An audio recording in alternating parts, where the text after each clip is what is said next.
સોનગઢ પાલિકામાં ભાજપનો ભગવો લહેરાયો છે। 28 માંથી 26 બેઠક ભાજપને મળી છે। કોંગ્રેસને સોનગઢમાં માત્ર 2 બેઠક મળી છે। ભાજપના સમર્થકોએ ફટાકડા ફોડી અને ઉજવણી કરી હતી। તો ભગવો લહેરાયો છે તાપીની સોનગઢ પાલિકામાં 28 બેઠકમાંથી 26 બેઠક ભાજપને મળી છે।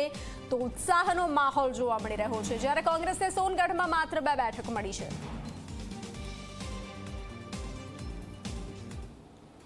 તો પોરબંદરની 2 નગરપાલિકામાં સમાજવાદી પાર્ટીને બહુમતી મળી છે। રાણાવાવ અને કુતિયાણામાં સમાજવાદી પાર્ટીને બહુમતી મળી છે। રાણાવાવમાં 28 માંથી 20 બેઠક સમાજવાદી પાર્ટીને મળી છે। તો રાણાવાવમાં ભાજપને 8 બેઠકો મળી છે।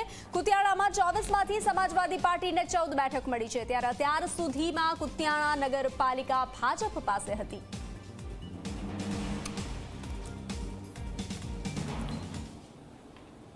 બધા પ્રજાના આશીર્વાદ છે ભાઈ। જનતા અમારી સાથે છે। હજી અમે થાય કરતા ઓછી સીટ આવી છે। રાણામાં તો મારે 20 સીટ આવી છે ભાઈ। અહીંયા 16 અહીંયા 16 બધા મારી બધી પ્રજાની જીત છે, બધા જનતાની જીત થઈ છે ભાઈ। મારી જીત નથી, બધાની જીત છે। આશ્વાસન વચન પૂરું કરીશ, બાપના બોલથી કરીશ ભાઈ। શાસનમાં એવું હતું કઈ કામ કર્યા નથી એટલે શાસન તૂટવાનું હતું।